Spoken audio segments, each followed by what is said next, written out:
ছিল হচ্ছে গিয়ে 8 ঘন্টা 19 মিনিট। আচ্ছা আচ্ছা 8 ঘন্টা 19 মিনিট ছিল এটা। আর এখানে আর যা আছে ধরেন এইটা ওইটা বিদ্যুতের বাচ্চা, এগুলো আমার 8-9 ঘন্টা উড়ায় সব বসায় রাখছি। আসসালামু আলাইকুম বন্ধুরা, কেমন আছেন সবাই? আশা করি সবাই ভালো আছেন। যাযাবর 360 চ্যানেল পক্ষ থেকে আপনাদের সবাইকে স্বাগতম। বন্ধুরা, আজ আমরা এসেছি খুলনার ইমরান ভাইয়ের হাইফ্লার লট ভিজিট করতে। ইমরান ভাই বর্তমানে তাদের লোকালিটি ক্লাবের চ্যাম্পিয়ন। তার কবুতরটি 10 ঘন্টা 51 মিনিট উড়েছে এবং সেই সাথে তারা আরও একটি কবুতর 10 ঘন্টা প্লাস আছে। তো চলুন বন্ধুরা, আমরা ইমরান ভাইয়ের লফটি ঘুরে দেখি।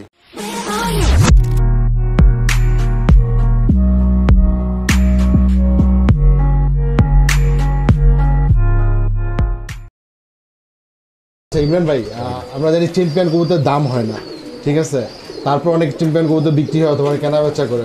এই ক্ষেত্রে আপনার তো একটা কবুতর অলরেডি চ্যাম্পিয়ন, এই কবুতরটার দাম আপনি কিভাবে নির্ধারণ করবেন অথবা এই কবুতরটা আপনি সেল করবেন?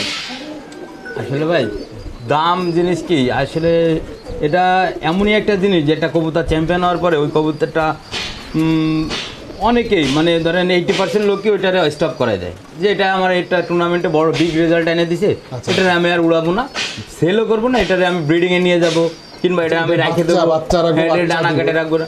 আমার কিন্তু এইটা এখনো করি নাই। তো আমার অনেকেই নক করেছে আমারে যে ওই যে 2টা ভাই উঠছে ওই 2টা ভাইরে বিক্রি করার জন্য। আমার ইউজ পরিমাণ টাকা দাম কেমন উঠতে পারে আপনার ধারণা? আমার 70,000 টাকা পর্যন্ত করেছে যে আমি 70,000 টাকা দেবো 2টা বাচ্চা। তখন তো 10 পাক নতুন ক্লিয়ার হয়েছে, 2টা বাচ্চা আমাকে দেন, আমি 70,000 টাকা না, এই কবুতর আমি সেল করবো না এবং এই কবুতর আমি ডানাও কাটবো না। এই কবুতর নেক্সট টুর্নামেন্টে আমি আবার ফ্লাই করবো। আমি ফ্লাইং অলরেডি 2-3 দিন এরকে বাইরে দিয়ে আমি চেষ্টাও করা হয়ে গেছে, মানে দেখতেছি যে না লাইন টাইন খুব ভালো, অফ করে রাখছি, মেক টেক যাক, আবার উড়াবো ভাই।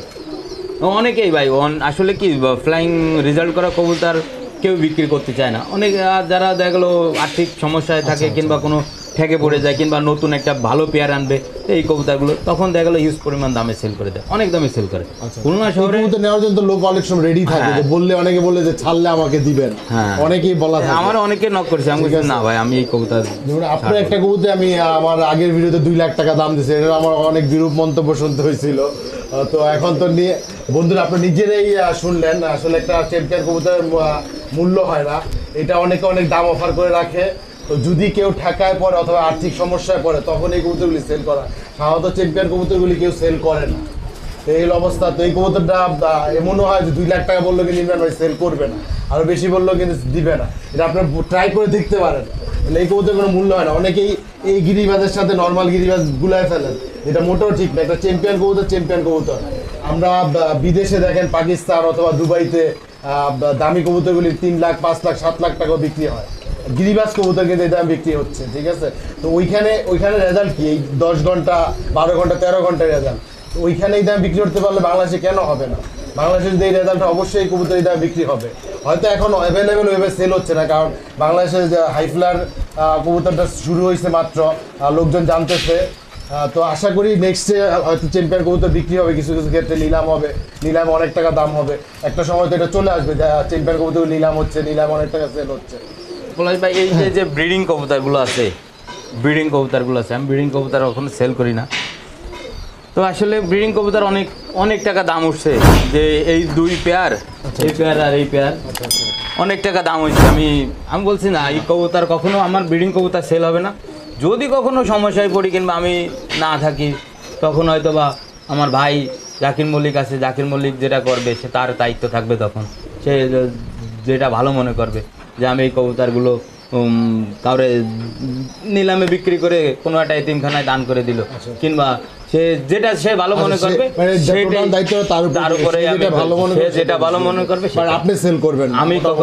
আমার যে ব্রিডিং যত টাকা অফার করবে আমি এগুলি সেল করব, আমি সেল করব। ঠিক আছে।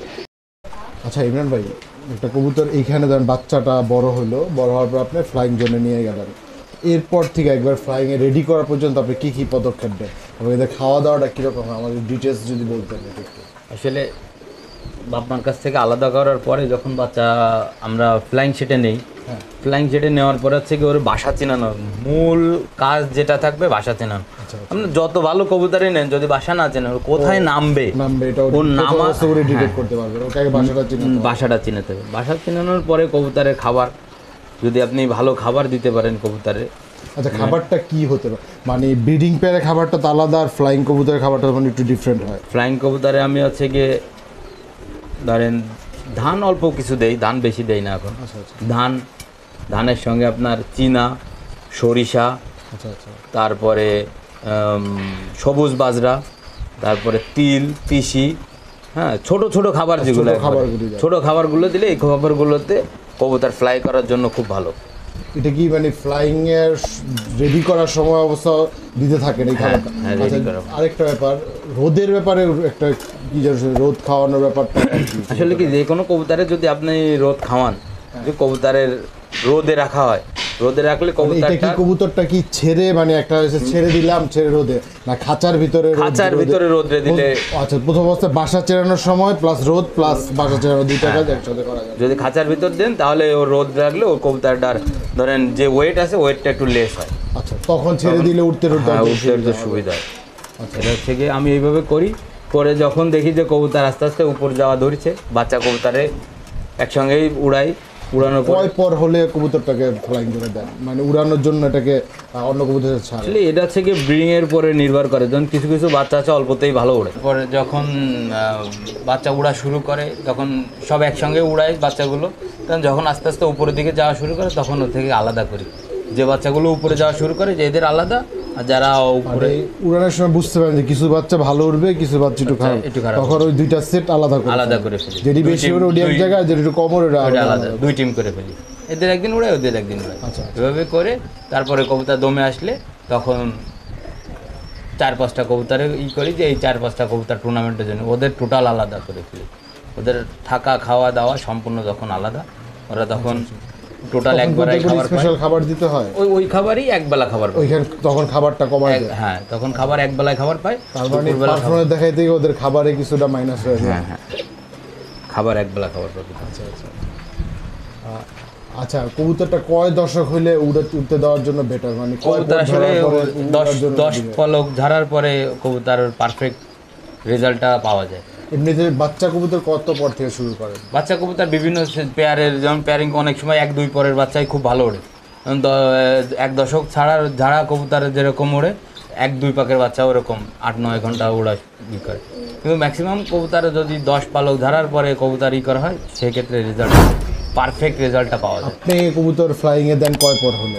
আমি 3 পর হলে হলে ওকে ফ্লাইং এ দেওয়া শুরু করি। 3 পরে জাস্ট প্রিপারেশন না শুরু প্রিপারেশন করেন? নেওয়া শুরু করি 3 পর হলে। আচ্ছা, প্রিপারেশনটা কিভাবে নেন একটা কবুতরকে ফ্লাইং রেডি করার জন্য? যেমন আমি কবুতর হচ্ছে গিয়ে ফ্লাইং সেটে দেওয়ার পরে আমার তো উপরে একটা খেঁচা আছে, হ্যাঁ। ওই খেঁচার ভিতরে রেখে দিই। যখন দেখি যে 3-4-5 দিন হয়ে গেছে খেঁচার ভিতরে, তখন ওরে বাইরে ছাড়ি। ওটা কি সারাদিনের জন্য রেখে দেন? না না না না, ওরা কয় 3-4 ঘন্টার জন্য রাখি। আচ্ছা, সকালের দিকে 3-4 ঘন্টা হ্যাঁ, জন্য রেখে দেন। 3-4 ঘন্টার জন্য রাখি। আমি ওই যে 12টা দিয়ে 1টার দিকে দেই, 3টার দিকে আবার ওদের মূল রোদটার সময় আর কি দেওয়ার চেষ্টা করেন, রোদের তেজটা যখন বেশি থাকে তখন। তখন দেওয়ার চেষ্টা করি। আচ্ছা আচ্ছা আচ্ছা, তো এইটাতে কি কবুতরের কি উপকার হয় খাঁচায় দিলে? খাঁচায় দিলে কবুতরের আসলে যখন কবুতরের শরীরে যে ভারটা থাকে, বাচ্চা যখন বাপ মার কাছ থেকে আলাদা হয়, তখন শরীরে একটা ওয়েট থাকে। এই রোদ লাগলে ওয়েটে আস্তে আস্তে শরীরটা একটু ওয়েট লেস হয়ে যায়, তখন ফ্লাই করাতে সুবিধা হয়। বন্ধুরা, আমরা ইমরান ভাইয়ের ছাদের যে রং করছে, রংটা প্লাস হলো কবুতরকে, বাচ্চা কবুতরকে ফ্লাইংয়ে দেওয়ার আগে কি করে কোথায় রাখা হয় সেটা দেখানোর জন্য আপনাদের কিছু ছাদে নিয়ে যাচ্ছি।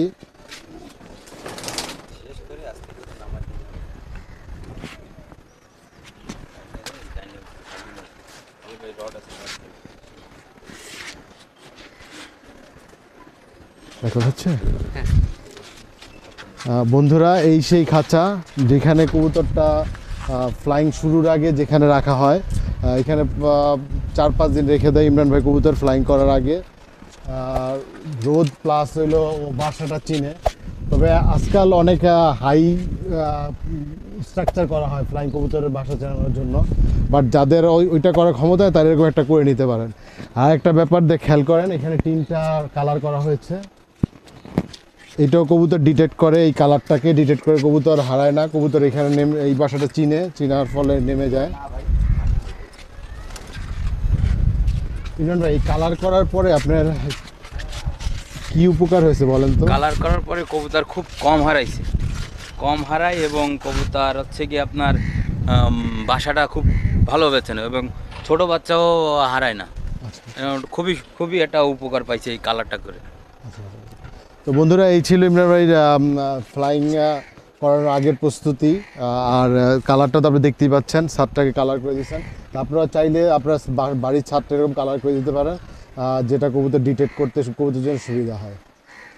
রোদে দিলে কবুতরটা কি উপকার হয়? রোদে দিলে হচ্ছে কবুতরটার ওয়েটটা একটু লেস হয়, ওয়েটটা কমে, তখন কবুতর ওড়ার জন্য পারফেক্ট হয়।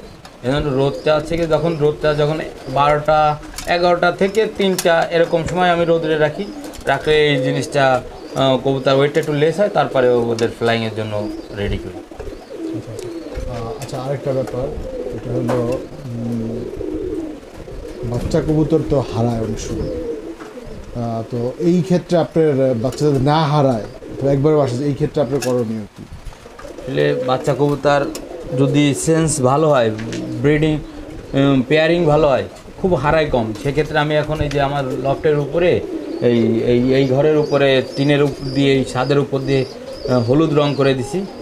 হলুদ রং করে দিছি এখন, মানে যদি আগেও কয়েকটা বাচ্চা হারাইছে, ইদানিং খুব কম রিয়ার। ভবিষ্যতে রংটা দিলে ওরা ডিটেক্ট করে। হ্যাঁ, ওদের একটা মার্কিং থাকে যে আমরা এইখানে ল্যান্ড করব। আচ্ছা ইমরান ভাই, আমাদের যারা নতুন এই সেক্টরে আসতে চায় অথবা কবুতর পালকদের উদ্দেশ্যে আপনার কিছু বলা থাকে তো বলেন। কবুতর পালকদের আসলে কি, কবুতর আমি অনেক আগে থেকেই পালি, কবুতরের সঙ্গে প্রায় ছোটোবেলা থেকেই কবুতরের সঙ্গে আছি। এখন বিষয় হচ্ছে গিয়ে যারা নতুন কবুতর পালতে চায় তাদের সর্বপ্রথম যেটা করা দরকার, ব্রিডিং রুমটা খুব পারফেক্ট করা লাগবে, যেখানে পর্যাপ্ত আলো এবং বাতাস থাকবে। বাতাস একদিক দিয়ে ঢুকবে, একদিক দিয়ে পাস হয়ে যাবে। পাস হওয়ার থাকলে মানে রোগ ব্যাধি কম হবে। এই জন্য যারা নতুন কবুতর পালবে তাদের জন্য ব্রিডিং রুমটাই হচ্ছে গিয়ে মেন। তারপরে হচ্ছে ফ্লাইংয়ের জন্য যদি ফ্লাইং সেট করতে পারে, কারো যদি সেরকম আর্থিক অবস্থা ভালো থাকে, ফ্লাইংয়ের জন্য নেটিং করে সুন্দর করে করতে পারে। আর যদি না পারে তাতেও সমস্যা নেই, কারণ অনেকেই এখন ইদানিং করতেছে। আগে তো কেউই নেটিং করে কবুতরও নেই, তারপরে তো অনেক বড় বড় রেজাল্ট হয়েছে। খুলনা শহরে, সারা বাংলাদেশে অনেক রেজাল্ট হয়েছে। এখন বিষয় হচ্ছে গিয়ে যদি কেউ নতুন কবুতর পালতে চায়, তাকে কী কবুতর সে পালবে, ফ্লাইংয়ের জন্য কোন কবুতর তার কাছে ভালো, সেইটা তার আগে বুঝতে হবে যে আমি কোন কোয়ালিটির কবুতর পালবো। সে আমার কবুতর লং নিয়ে উঠবে না কি ছোট ছোট রাউন্ড নিয়ে বাড়ির পরে উঠবে। সেক্ষেত্রে দেখা গেলো বড়োদের সঙ্গে, সিনিয়রদের সঙ্গে যোগাযোগ করলে যে ভাই আমার এই কোয়ালিটির কবুতর লাগবে, আমার এই কবুতর কার কাছ থেকে সংগ্রহ করতে পারবো, এই কোয়ালিটির কবুতর আমি কার কাছে ভালো পাবো, সেইভাবে সিনিয়ররা যদি অ্যাডভাইস করতে পারে, তাহলে জুনিয়ররা নতুন যারা এই জগতে আসতে যাচ্ছে তাদের জন্য খুব ভালো হবে। ইমরান ভাই, আপনাকে অসংখ্য ধন্যবাদ আপনার মূল্যবান সময় আমাদের দেওয়ার জন্য। আপনাদের ধন্যবাদ পলাশ ভাই। আপনারা এতক্ষণ ইমরান ভাইয়ের সাথে দেখলেন, ইমরান ভাই লফটটা দেখলেন, তার অনেক মূল্যবান কথাবার্তা শুনলেন। আপনারা এই ছিল আমাদের আজকের ইমরান ভাই লফট ভিজিট। আপনারা সবাই ভালো থাকবেন, ইনশাল্লাহ পরবর্তী ভিডিওতে আবার দেখা হবে। ওকে, আল্লাহ হাফেজ বন্ধুরা।